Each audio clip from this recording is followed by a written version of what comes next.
Welcome, everyone.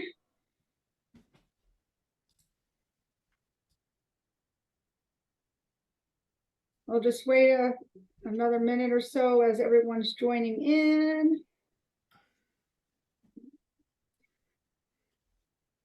And please put yourself on mute if you're not muted already. Thanks for coming out. Hello, Bob. How you doing? Ernest, Greg, Deborah, Bev, Mary, welcome. Come on in. Everyone always joins us like a little bit after the hour, so. All righty. So welcome to Webheads United, Make Your Website Work For You webinar. Today we're going to have three webheads present to you. The topics today are on effective content strategies by Joshua Lamothe. Tom Bartholomew is going to be talking about SEO strategies. And Josh Collier is going to be talking about automation and how to save time using automation. We have some great information for you today. And we will start soon. So let me go ahead and just do the intros. This is a webinar format, so we're going to have three presentations. And then after the presentations, we will open up the lines for you to go ahead and ask questions. If you would like to put your questions in the chat, I will go back and dig those out and ask them for you if you don't want to come on live. So you can, as you're listening, just go ahead and put those questions in there. Just keep in mind, we will not be answering them until everyone is done with their presentation. So we are the Webheads United, and we are a collaborative of website digital professionals that came together to educate and provide services to our clients, trustworthy, expert level services to our clients.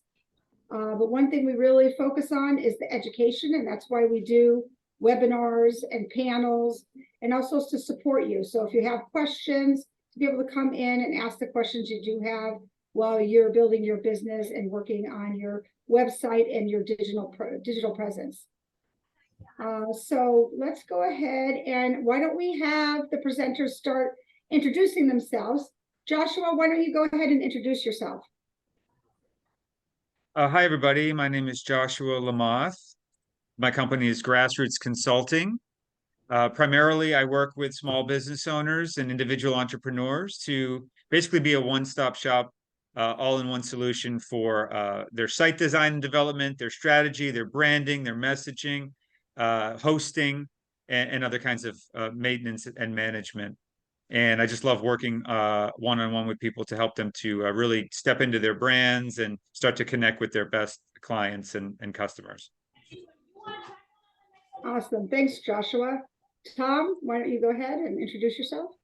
All right, thanks, Pia. And thank you guys all for being here. We couldn't have these webinars without you, the guests, coming out. So thank you so much. I am here in beautiful northern Michigan, and I am a marketer, and I work with local service providers. Primarily, people in the skilled trades are my main. What I do is I make sure that they have the right website, search engine optimization, and Google Ads management so they can generate the proper leads to grow their business and to scale. Thank you so much. Back to you, Pia. Awesome. Thanks a lot, Tom. And Josh, last but not least, go for it. Yeah, my name is Josh Collier from J&M Web Creations. I'm here in Flagstaff, Arizona, and I do a lot of web design, but a lot of what I do is also the more technical stuff: website hosting, website maintenance, getting sites working when there's issues. A lot of what I do is WordPress.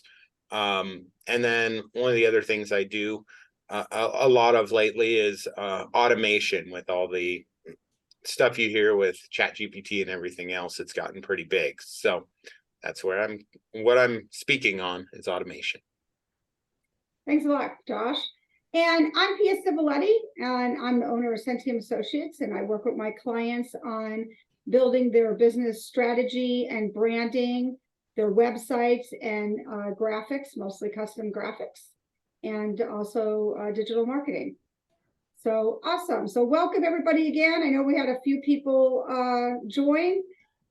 Please mute yourself throughout the presentations. Again, we will be answering questions when everyone is completed with their presentation. And feel free to put questions in the chat and I will pick those up later. This presentations, they usually go around 10 minutes. So this whole webinar is about an hour and a half. If we don't have enough questions to fill the time, we will end early, but obviously we would love to use the time to help you and support you and answer any of the questions that you might have with your digital presence concerning the presentations. I will be posting things in the chat area as we go through the presentations, information and links and stuff like that, so pay attention to that. And why don't we go ahead and get started? So Joshua, why don't you go ahead and start your presentation? All right. Am I able to share my screen, Pia? You should be. Let's see. No. Let's put the right thing here. There you go. You should be there now. Okay. All right. Can everyone see my face there, my PowerPoint there? Yeah. Okay. Well, thank you everybody for being here today. Whoops, that's the final slide of my PowerPoint presentation. Let's start at the beginning, shall we? Don't look. Okay. I'm going to be talking today on what I call content that connects. I have been working with people, like I said, for about maybe 10 or 15 years, helping them to transform their web presence. And one thing that I've really noticed that's been consistent is that when you have a place where you send your visitors to through your marketing that is effective in terms of presenting your information and content and guiding them where they need to go, it's going to be much more effective at ultimately getting the results that you're looking for. So I want to talk a little bit today about my perspective on some simple things that can be done on a website that is going to lead to better results. The first thing I'd like to start to mention is, websites are important. A lot of people might say, oh, you don't need a website. No, you don't need a website, but they certainly, I think, having one outweighs not having one. And primarily, they help you to be seen and known. Most cases, your website may be seen by somebody before they even get to know you personally, right? So it is the primary source where you're going to be seen and possibly known before they even interact with you, particularly when it comes to service providers, because, word of mouth is really what we've been doing. But so when you expand yourself to the web, you can be seen and known more. So you've got a unique approach, right? Whatever you're doing is unique. It's something that you do that's unique from other people. It's either the solution that you provide, the process that you offer, the programs that you sell, your tools or systems. All these things are unique. So you want to communicate who you are in a unique way. And you want to show people that you get results, that you actually deliver on what you say you're going to do, and ultimately position yourself, if not the expert, certainly an expert in your field or service area. Most people that are coming to looking for help or looking at websites, they want help with something, presumably. So they want to make sure they're working with someone who is an expert in their field. And all this helps to support your professional image. So having a good website does actually give you a value that perhaps you may not have if you have an ineffective website presence or none. It also, I've mentioned some of this too, but it matters because it's the central hub, I call it, for all your marketing efforts. Most likely, whatever you're doing out there, be it through an organic search or paid ads or word of mouth or networking, whatever you're doing to bring people into your business, you're probably sending everybody to your website in some form or fashion, a landing page, the home page, sales page, whatever. But it's sort of the hub of everything you're doing, right? And like I said, it's your one chance to really make a first impression in a lot of ways. And in addition to your trust and credibility, like I mentioned, what it really does is it helps people and guides people to where you need them to go so that they take actions, that they take one step closer to becoming your customer. And that's why it's really important. So it's a tool in that regard for guiding people where to go. And it usually, informs them and educates them a little bit and ultimately attracts them into, saying, this person's a viable option to work with, right? And it can also serve your current customers. If you have some, you might send them back to the website to do things to keep them continuing to work with you. But the reality is that, when people do come to your website, a lot of them will actually not even make it through. These are just general statistics. These numbers may not be completely accurate depending on where you go, but I just want to give us some overall impression that like more than half of people will definitely leave your website within 15 seconds. It's statistically true. So you have even less than 15 seconds to capture people's attention. 40% will wait no more than 3 seconds to realize they're in the wrong place, or they're not getting what they're seeing, or something's off, and they leave. So you really have a very brief window to even get somebody's attention. And even then, when you do, if they're even looking, they spend less than a minute on a website. So there's a real big importance to get people there, understanding what they're looking at, guiding them where to go, and getting them to take action before they have a chance to leave. So some of the ways that I do, and some of the ways that I create what's called content that connects, is that I focus on making sure that they're instantly drawn in to where they are like feeling they're in the right place. And usually there's some sort of an emotional connection that happens when you sort of feel you're in the right place. It's hard to pinpoint, but it's something that just sort of intuitively you're sort of like, yeah, this is the store that I was looking for when I walk in the door. I'm in the right place. I think what I'm looking for might be somewhere in this location. You get that sort of sense. So you can do that in a digital way. Ultimately, if you can create a positive reaction out of that and get people to come to that understanding of like, this is where I'm meant to be. That's a good first step, right?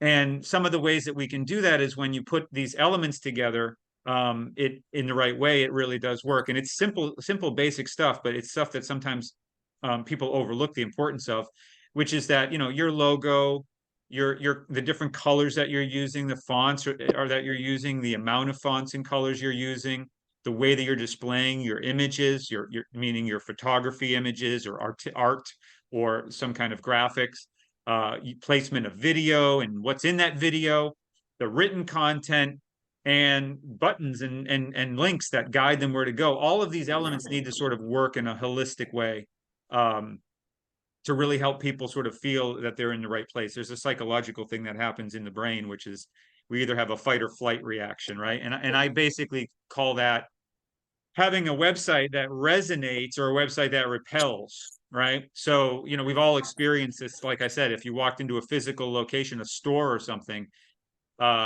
it's either going to be like, okay, this feels right. I think I can browse around here. Or it's going to be like, whoa, why is the products all over the floor? I got to get out of here, We can create that feeling with a website. So having an emotional connection and giving a good feeling, making sure that it's clear and easy to understand and relatively simple to get around and find what they're looking for.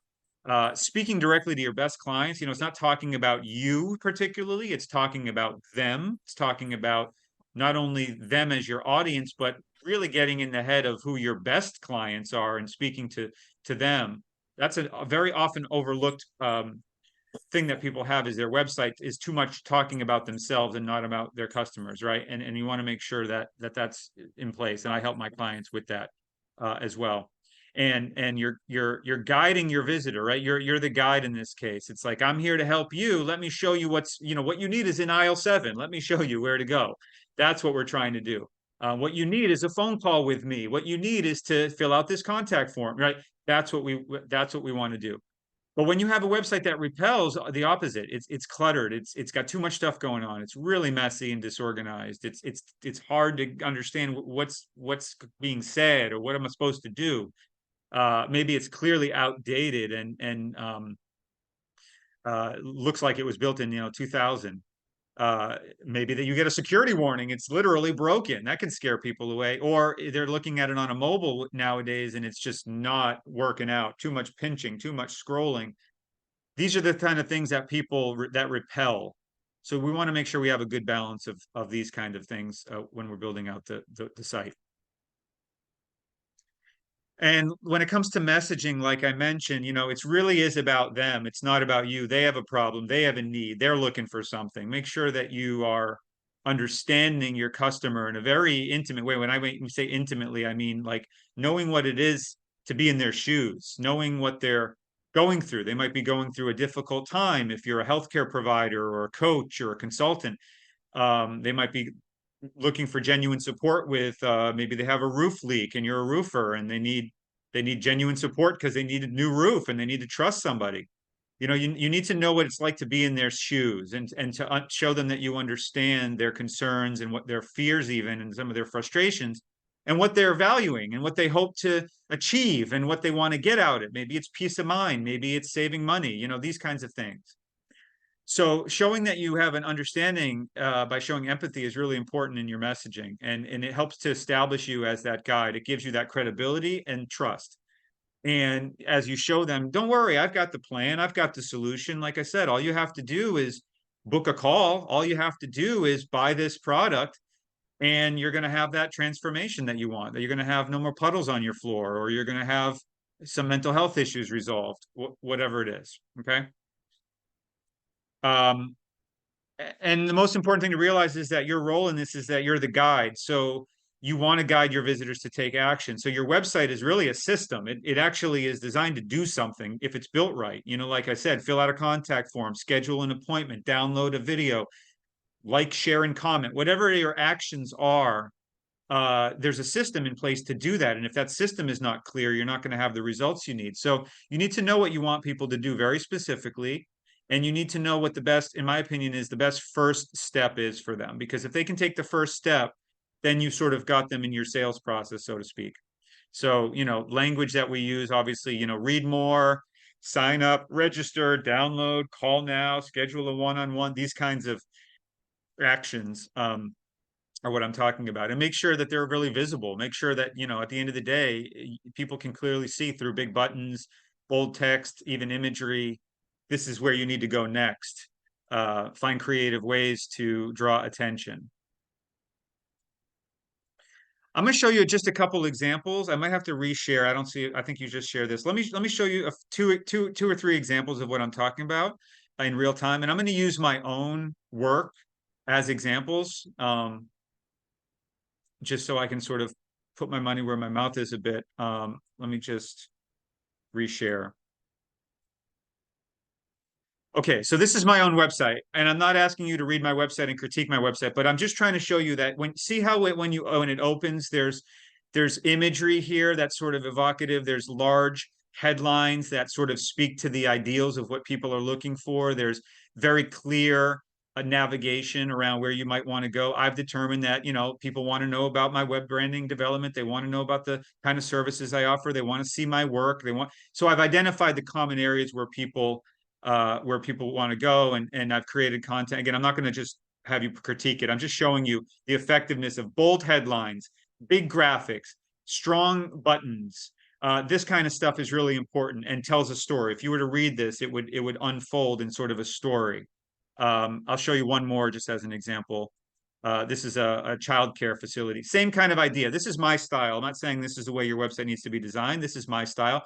But showing what it's like for their child to be sitting in a classroom. That's an important thing for a parent to want to know. So you want to lead with things that are telling the story of your product. Big, bold headlines, strong calls to action, identifying the right links.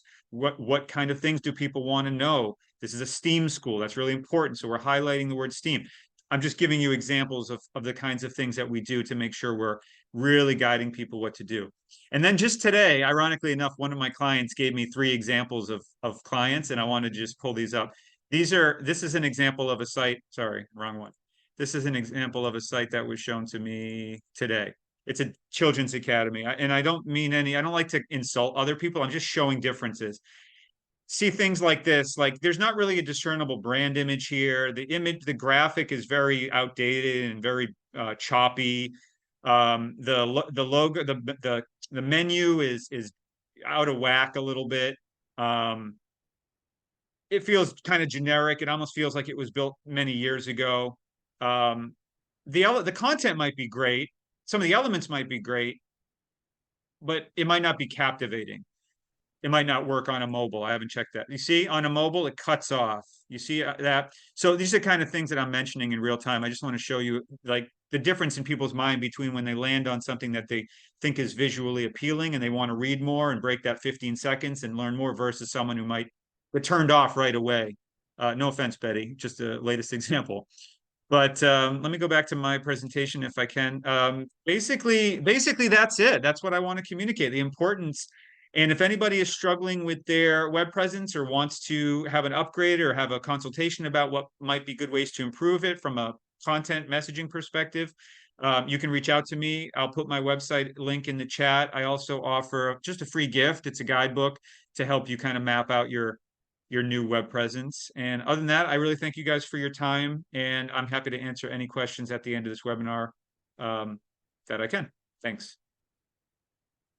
Awesome. Thanks, Josh. That was great. I mean, it's so surprising that over 50% of people that, come to your website end up leaving. So all of these points that Josh puts out they're just so important to attract those people right away so that they don't end up leaving and they end up actually, reading some information on your website. So thanks a lot, Joshua. Let's go ahead and move on to the next presentation. And that's going to be Josh. Josh, do you want to go ahead and take it? Yeah.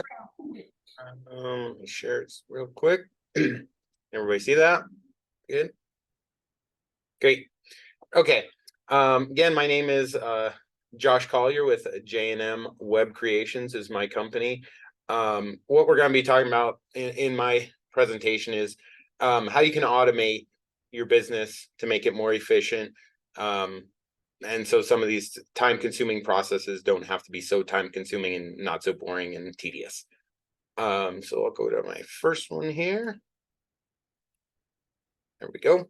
So what is automation? A lot of people, when they think of this, kind of think about Terminator, you think about robots, you think about things doing something for you, like this picture here on the left.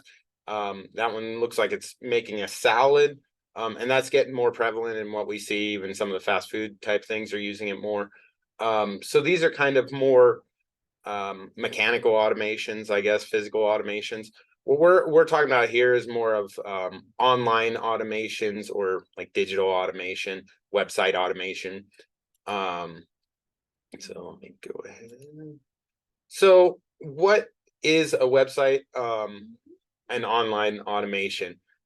Essentially, what you're doing with an online automation is you are creating a process, or if you have a process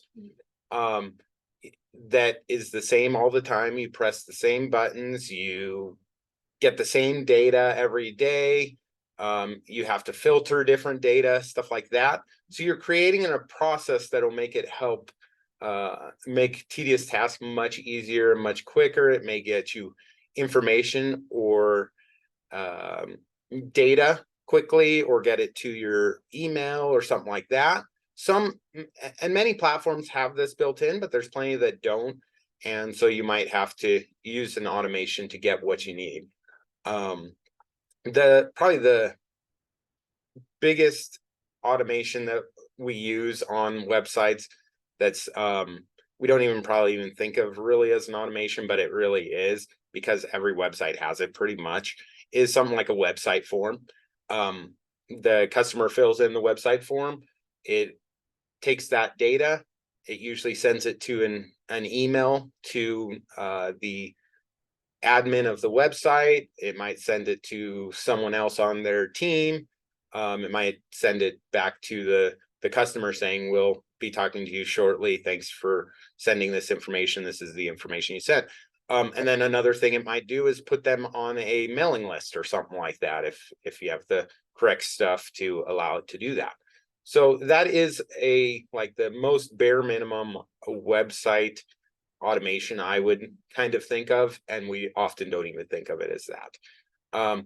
What the automations are mainly for is to make sure that you can save time in these tedious tasks and not have to do as much labor every day, and be able to get to your actual job, whether that's in construction or a med spa or something like that. On here, these pictures you see, there's the picture on the bottom is just one of the automations I have made. You can see it's kind of like a this one, at least called Zero Work, is kind of like a bunch of blocks, and they do different things, and you have if then statements. It's kind of like a programming, but much simpler. These browns on the side are some of the main ones, and you may have seen it because they do a lot of advertising. Zapier, that's probably one of the main ones. That's a little different than what I have at the bottom. That will be one thing where you will connect different things together. Maybe you connect a Google Sheet with your form, or with an email that always comes into you and it sends the information to a Google Sheet, something like that. That's kind of how these three at the top, Zapier, Make, IFTTT, work.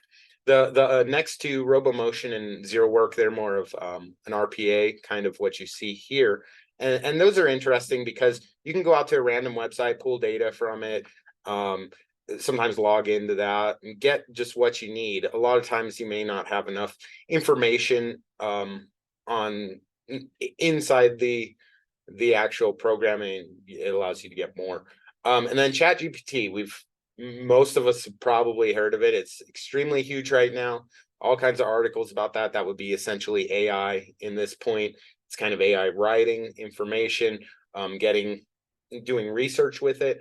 ChatGPT, the company has done automated art, stuff like that, automated pictures, images. So that's kind of a background of what they are. So thinking about what can be automated, I think this is actually sometimes for me the hardest part. It's very like specific what you need automated, but sometimes thinking about what you need automated is kind of a big task, actually. So here's kind of how you would know what could be automated. Tedious tasks that are done the same way every time. Maybe you go into your website, you get some data, you look at how many sales there are, you look at how many people bought twice in the month, something like that. And you press the same buttons every time you go to it, you get that data, maybe you download stuff. Another thing that it needs to be is something that has a specific workflow, something that you do, like I said, the same way every time, or basically the same way every time. Maybe there's a little bit of difference here and we can work with that. But the best way to do is to actually map out what the process is. We can't just say, I want this to do this on the back end. We need a full process of that. And that's kind of where I kind of come in as well. Oftentimes they are processes that require data management or finding certain information, filtering information to make sure you have the right information you're looking for instead of all products. Maybe you have products that are over $500 or whatever it is. Again, it might be data entry you need to get. You do data entry all the time. You're pulling this information. You have someone doing data entry, adding to a Google Sheet, adding to some other program. And then even social media tasks can be done on there. Might not always be the most efficient and best way, but there are some cool social media things that can be done with it. Like one of the ones I use, it can basically, I'm able to write one blog or one social media post, and it can pull it to all my different social media accounts. I can tweak it a little bit for each one, put a different picture on some real quickly, easily, and throw it out to all my accounts or schedule it. That would be one of the things. One of the ones I use is called Social Bee in that circumstance. So the reason for automation is to save time, to not have to do as many of these boring things you don't want to do all the time. It could be something with actually your accounting. It could be something with invoicing, something like that. It can save you money because you may not need as many things to do different things, as many processes. You may be able to pull them into one. You may not have to pay as many people. For a business owner, that can be a great thing, is maybe not paying as many people for just minor data entry of these kind of tedious things. again, you can focus back on things that you're interested in your business and not have to do it. And one of the big things we may not think about is no human error. Yes, there are sometimes errors on the software, but human error can be a big issue with data entry, stuff like that, where this will automatically take it every time. As long as we have it pulled correctly, it's going to take it and put it in the same way every time, instead of an accidental adding a period or something to it. Let's go on to the next one here. So here's just a couple examples that you might think about just to get kind of the juices flowing and to understand kind of a workflow. This first one I haven't actually done, but it would be something I could do. It's just kind of something I was thinking about. If we wanted to say we sold whatever widget it was, and someone buys twice a month, or they bought 2 times in that month, then let's say we want to give them a coupon code and have it emailed to them. It's a special one that looks real personal to them. Maybe it's their name with some numbers or something like that. So it seems like it's really for them. We would essentially take it from our website, add all the orders for the month into a spreadsheet, let's say. Then we would filter all those to find only email addresses. This is one way you could do it. There's other ways you could do it by IP address or something like that. But we find the email addresses that are same on the list twice, and we pull that information. That essentially means they bought twice or more than once at least. And then we automatically make our automation makes a custom coupon code name, and it automatically inputs however much percentage. Maybe everyone you want them to get a 20% discount. You can add that information. Oh, I want 20, maybe I want 30. We can quickly change that out to create that. And then we create an email that sends them that information, usually through the email software they have. Another one I did, and this is one I've actually done, is to there's a free kids play area. It's a STEAM center that my kids go to, and I help her out with her website and stuff. And she wanted something where they use a Google form for people to log in and just to see who they've gotten. Essentially, she wanted to have everybody for that month put into as a subscriber into her mailing list. And if they came that month, then it would send them some information for that month, and only people that came in. So it's gonna find that information when they fill it out. It's gonna add them to the email service. It's going to create a tag for that specific month or add that tag to their account. And then she can easily go create an email of whatever she wants and just tag that month and year. And it'll easily send it to all the people that were there that month and no one else. So it was a great thing for her. It saves her a lot of time. She doesn't have to pull her people, the new emails in at the end of the month. There's one more thing, just kind of fun. I like to make a lot of these kind of automations. For me, they're kind of puzzles, and I do have kind of a fun time with them.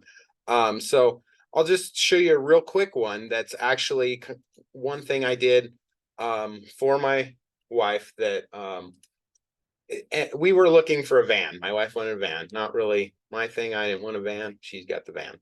But we actually just bought one. But here's an automation I made to pull all of the Craigslist ads around our area for vans. And so essentially, I can just run this. I have my links in here. Oh, these are the links for a Honda Odyssey and a Toyota Sienna that were less than 125,000 miles, that were under 14,500. And I can just run this, and each day I could automatically run it. It's going to pull up this right here. There's literally only 3 in this area. And then it's going to go in. Oh, there's not even any Toyota Siennas in this area, obviously around this area. Then it's going to go and take that data, and it's going to look at each one, pull a bunch of data here. Take just a minute here because there's only 3. And I'm not doing anything. I'm not touching anything. This would be one more off of your website, and just kind of a fun one, just kind of something I did so she could get that information so she didn't have to look at it every time. Ran successfully, and then it in just a moment here sent me 3 emails. They all go together. But essentially, it has all the information. Send me all of them for that day. It gives me the map link if they had it. Gives me the link for the van. Gives me some data on it, how many miles, how much money it was, some of the other information I might want, and I can put all that information in there. So it's one I made relatively simple in an hour or so, just to see if I could do it, kind of thing. And it works extremely well. I have other ones that work like this, but so that's just kind of showing kind of stuff that could be done with this. It doesn't have to be this way, but you can do all kinds of different things. So if you do need an automated process or something like that, just let me know and we can kind of brainstorm stuff together. Sometimes that's a big thing, is getting it brainstormed and understanding what you need. And again, my name is Josh from J&M Web Creations. Thank you. So Josh, that was a great presentation. I mean, automation's really cool. It may take a little bit of thinking to sit there and try to figure out exactly how you want it to work. But once you get it working and it's implemented with an expert like Josh, it's so cool to have it. then you can just set it and forget it. Awesome. All right, so let's go ahead and move on to our last presentation. Tom, you want to go ahead and take the stage? Yeah, thank you so much, Pia. And I mean, we just got some great strategy information. Then we set up some automations. Well, what's next? What are we going to do next? Well, we got to try to get the people to our website to trigger those automations, right? So what we're going to do is we are going to talk about some. Well, it says screen share has failed to start. Oh, that's not good. Here, let's try that again. What we're going to do is we're going to focus on some search engine optimization information. So that way we can learn how to bring people to our website. How do we get them there? Hey, there we go. All right, so here we are. My name's Tom Bartholomew, like we said earlier, and I do web design, search engine optimization, pay-per-click, like we said. And really, search engine optimization, it's like it says right there, that's a dictionary definition, right? That's optimizing our website so search engines will give you favor and show you in the search result, especially the first page, because nobody goes to the second page. So when we talk about search engine optimization, there's a couple different ways that or different activities that we can do to optimize our site. And the first one is on page. Those are tasks and activities that we can do on our website to make it show up better in search engines. One of the first ones we can do is we can have a optimized slug. And when I mean slug, it's the dark part right there. You can see the after the .com. Whoop, I went ahead. Let me go back there. After the .com, the Detroit-roofing. That's called a slug. And it's just part of our URL. So what that does is by optimizing that, by thinking what we can use as our slug will help with our search engine rankings. That's just one of the things we can do that we can control to help show up better in search. Another thing we can do is we can have optimized metadata. Now, what metadata is they're called titles and descriptions, and this is what will show up in a Google search. So when you do a Google search and you type in whatever it is and it shows different websites, the biggest letters will be the title, and then the description will be the description. And Google will show up approximately 60 characters for the title and 160 characters for the description. So there's no need to write a 300-word description or title because Google won't even show it up anyways. Next thing that we can control is schema. You might have even heard about this one. Schema markup is also known as kind of like a structured data that we put in the back end of our website that helps Google or search engines know a little bit more about what your website is about. It'll give them address, location. It's really good for search to have those in there, so that way the search engines have a better understanding of what your website is all about. So that brings us down to heading tags. So this one can be kind of confusing, also known as H tags. And what these are just the biggest, boldest words on your page. So there's H1, which is your title, and that should be your title shouldn't be wrote in a way where you can't understand it, because remember, Google is really text based. When they search your site, they're looking at the text. So if your title of your page is, it talks about maybe, hey, we're doing this and we're doing that, but it doesn't actually say who you are, you want to make sure it's very specific in your heading tags on what you do. So you can have one H1, multiple H2s, multiple H3s. It goes all the way to H6, but most people typically don't go to H6. 1, 2, or 3 is kind of the standard. So the next one is really important, alt text, alternative text for your images. And what this does is you want to describe what your image is, what's in the image. And by doing that will help with your search engine optimization. And again, these are all activities that we can do on our website that we can control. Doesn't matter what kind of page builder we have, whether we're using Wix or WordPress, Squarespace, it doesn't really matter. We can do most of these things on those platforms. And then page speed, not always something that we can control directly. Well, we can by having the proper hosting, by having the proper image sizes, having the proper image format. Like I like to use WebP image format. It's just kind of the standard. They're smaller in size, still have great quality, and it just helps with your page load speed. So those are all activities that we can do on our website. Now, when we're doing this kind of stuff, when we're optimizing our site, we're doing search engine optimization, one of the first things we need to know is we need to know who our customer is. And I know that Joshua talked about this a little bit, because we need to answer their questions. When somebody comes to our website, when they go to your website, they don't care who you are. They don't care how many years of experience you have and all the stuff that people like to tout on their website. They don't care. They care what's in it for me. That's the WIIFM there at the bottom. What's in it for me? When I come to your site, are you going to solve my problem? So that's what we really have to do, and we can do that by knowing our customer. We need to create a buyer persona. You might have heard this called a customer avatar. We want to know who that buyer is. Who are we writing our website copy to? Who are we trying to attract in the search engines?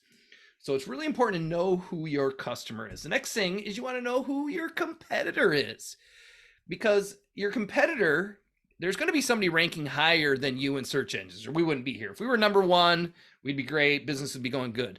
But in order to get to number one, there's people above us. So we need to do some research on them. We call that spying on the competition.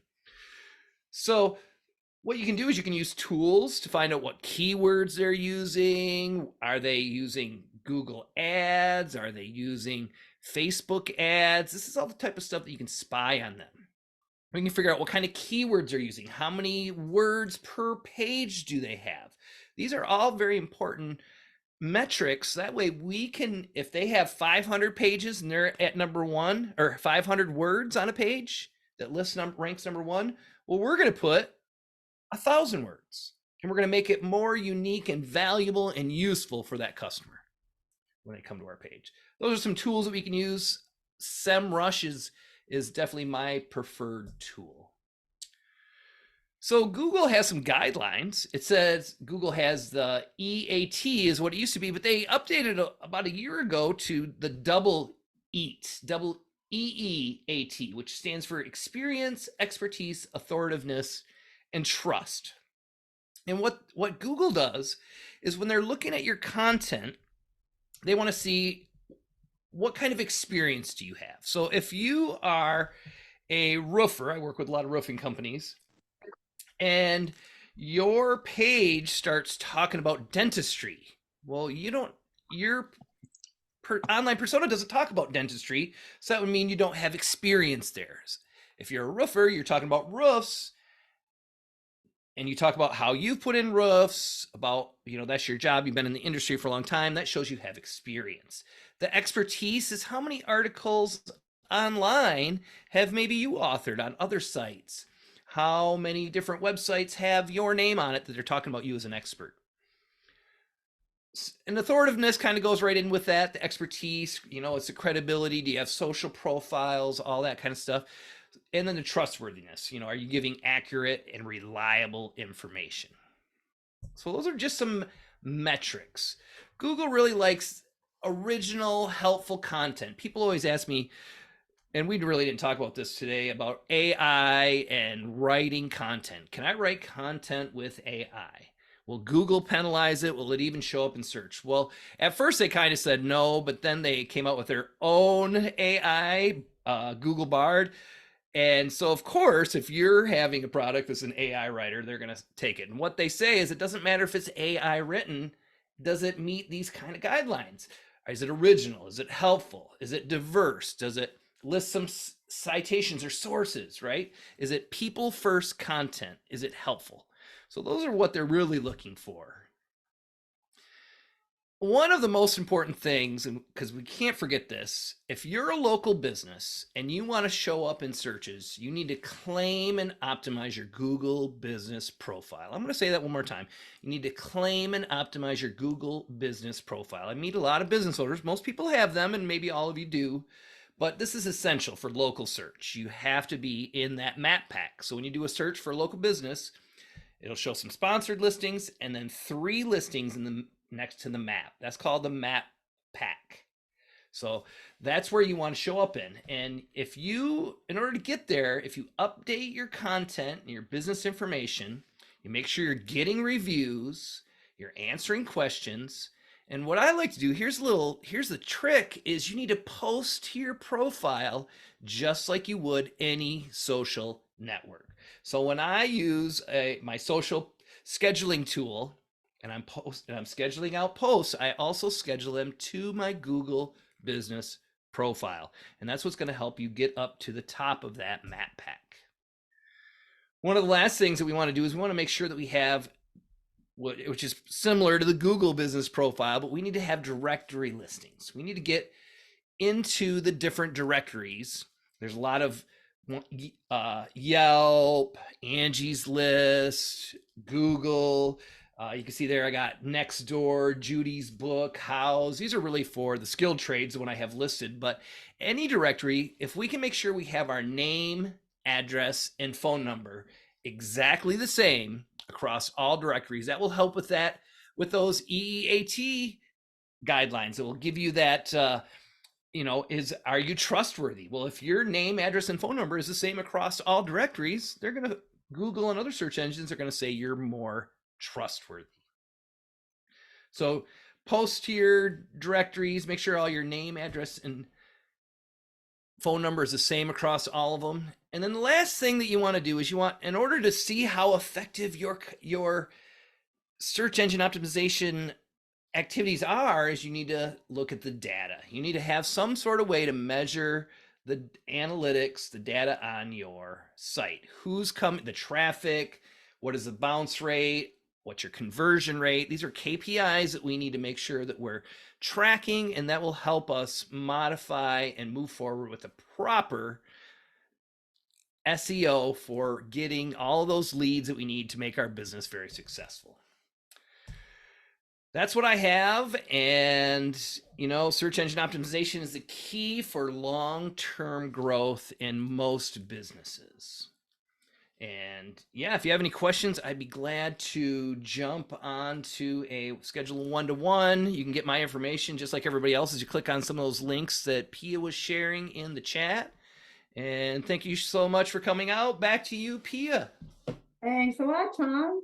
And so I always, when I think about SEO, or actually, and you were talking about measurements with your business in general, and also with SEO, measurements is one of the things people really don't focus on. And they're so ultra important so that you can gauge that all the work you've been doing on your website or with your business, is it working out? And having those measurements is just really key to what is going to be your next step. So great information, Tom. Okay, so we have now completed our presentation portion of the webinar. So we're going to be moving into the Q&A portion. So if anybody has any questions, you could go ahead and use your virtual hand, which is under the reactions. You can raise your hand, or if you don't feel comfortable coming on camera, or coming off mute to ask your question, you could go ahead and put it in the chat and I will ask it for you. So let's go ahead and open it up for anybody who would like to come off of mute and ask a question.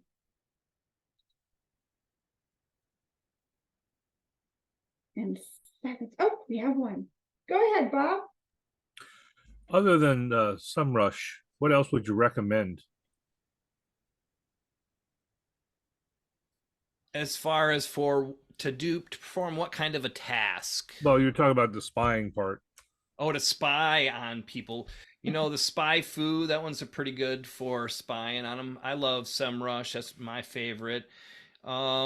I believe you can get information from like Uber Suggests, from Ahrefs, all of your SEO tools, most of them have some sort of a competitor monitoring or competitor research or something along those lines. Again, I use SEMrush because of all the plethora of tools they have. So that's the one I'm the most familiar with. I don't know if maybe other web heads could maybe chime in if they know what they use to spy on the competition, but I definitely love SEMrush. Okay, thank you.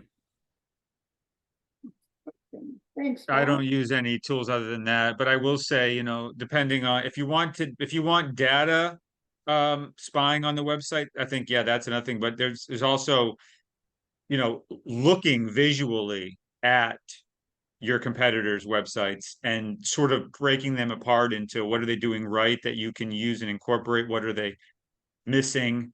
That's another factor. So nothing really beats just sort of being aware of who your competition is.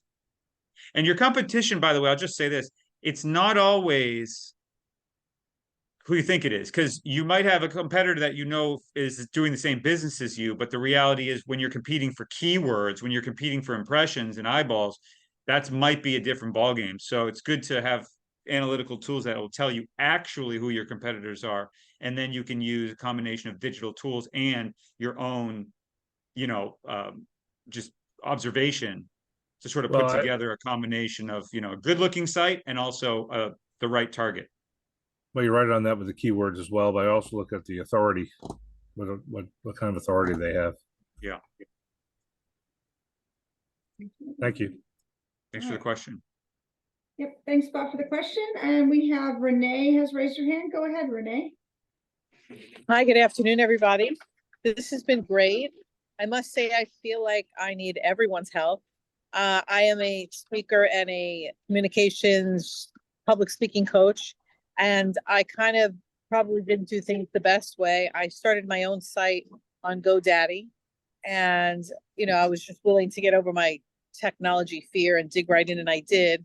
And now I believe it's hurting me, but I'm just not at the point where I can invest, thousands and thousands of dollars into a new site, but I kind of need a little bit of everything.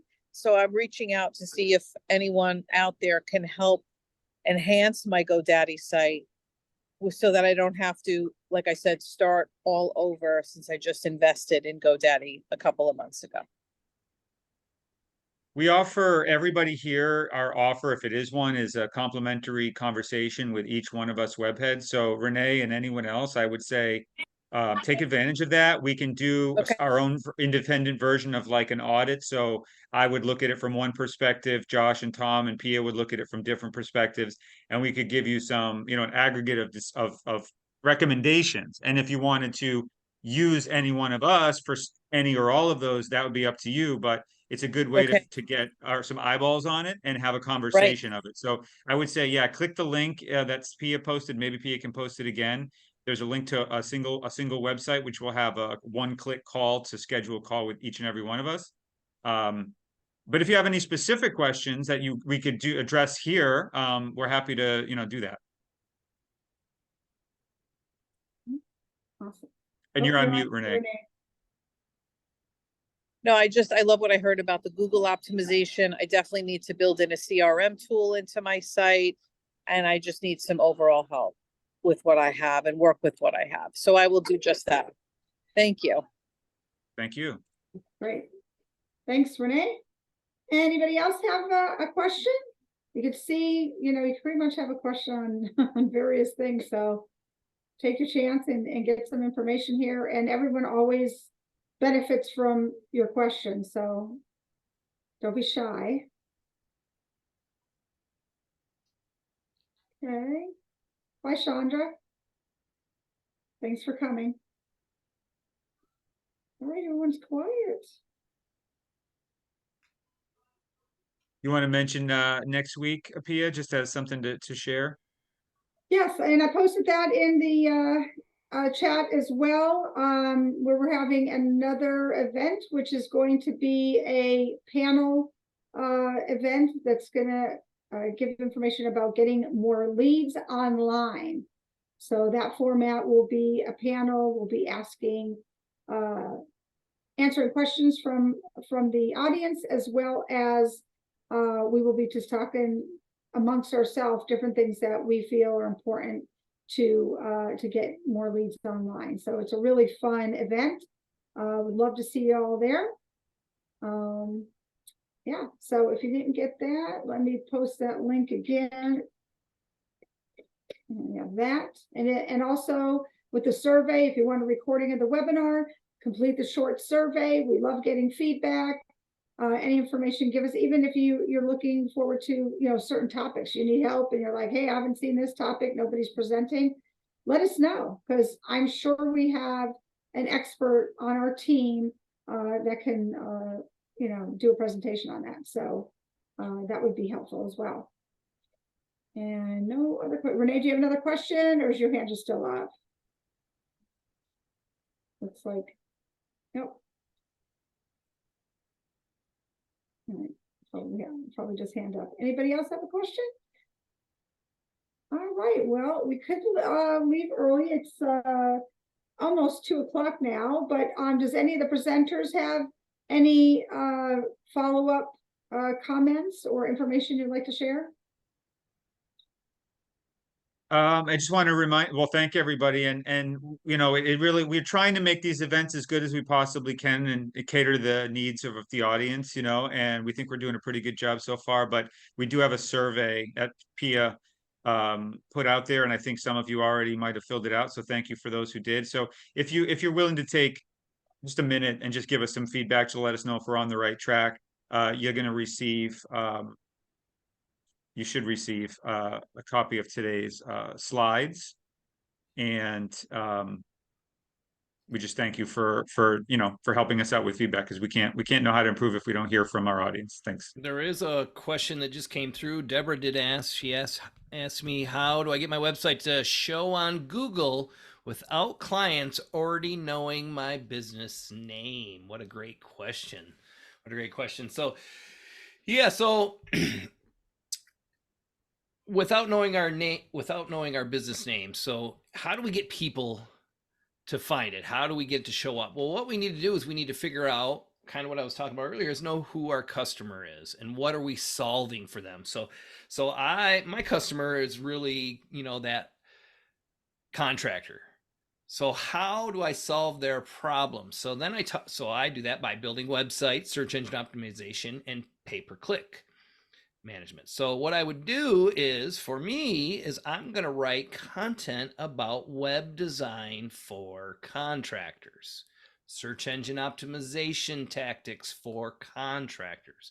So that way, when they're in the search engine and they're searching for web design for contractors, that's a keyword that I have targeted. I've researched, made sure that it was a proper keyword for my target audience and had the right search volume. And then that's how I can do those kind of tasks. Now, if I want to show up for that key phrase, let's talk about that key phrase, web design for contractors. What I might want to do is I might want to get some backlinks, somebody else's website to point to my website and put that as their anchor text, or what it shows above my link. So it would say, web design for contractors on that link coming back to my website. So that would help with that search term. So when somebody types in web design for contractors, Google sees all of these different signals coming from different places around the web, my website, my social media, the places where I have backlinks, and it goes, oh, okay, well, this would match up what the search says. So most searches are not, we don't typically optimize for our name, we optimize for the service or product that we're providing to our customers. So hopefully that answers it. Awesome. Another thing I would say, and it depends on if you're more of like a local business, but and if you qualify for it, I guess, is a Google business profile.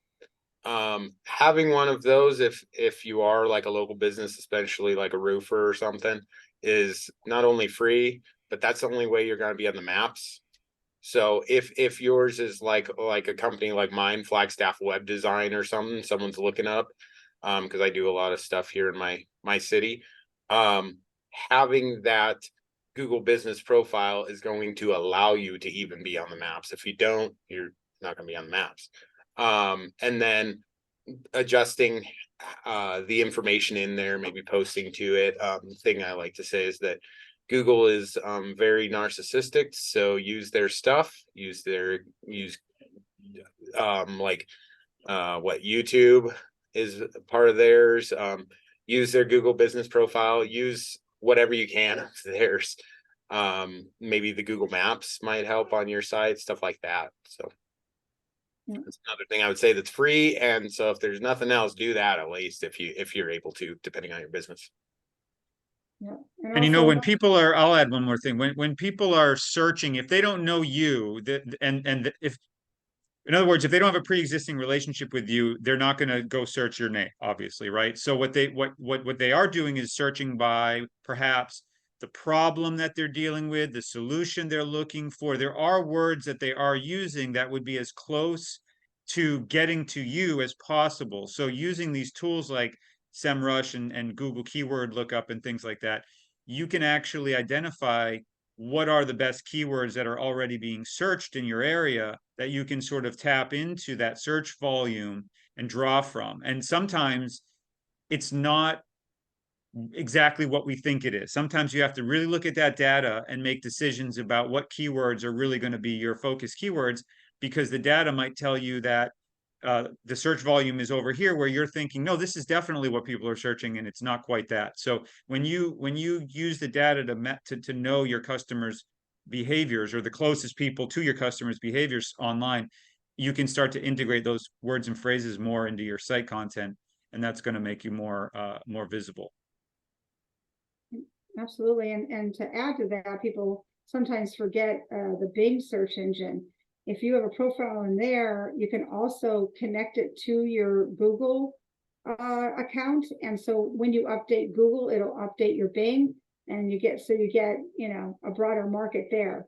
Even though Bing has a less, you know, market share, it's still, you can find your customers there. They may be on Bing, so you never know.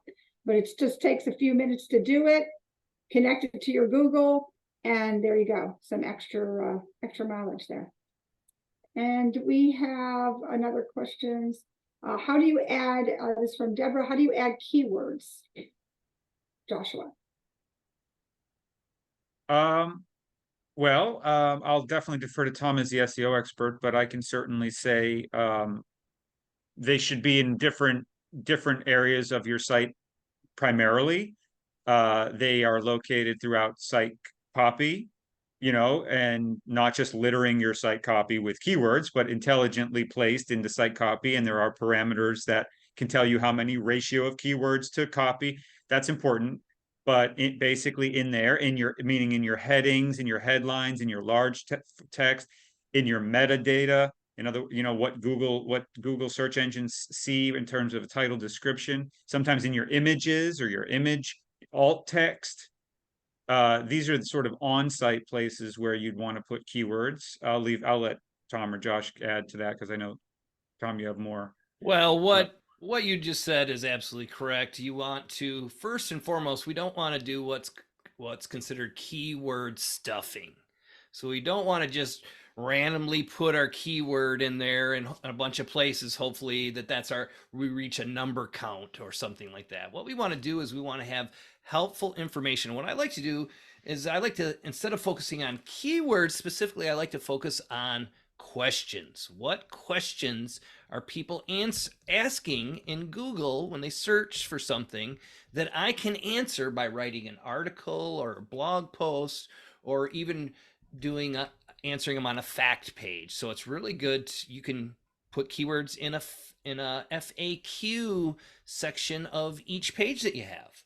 If you have a page that has a lot of questions that people ask you about it, well, consider putting a FAQ section on that page where it's actually a question, when should I change my roof? And then they can click on it and it drops down and it tells them, well, most asphalt roofs will last from, 20 to 25 years, and metal roofs go here and here. So you're answering those questions in a fact. So that's just an additional place in addition to what Josh was talking about. But you want to make sure that people are searching for the keywords. They have search volume before you even target them.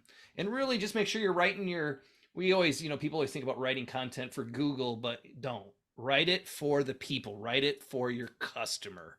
Then Google will pick it up and find it more useful. Great, Tom. Oh, and it looks like Bob has another question. Go ahead, Bob.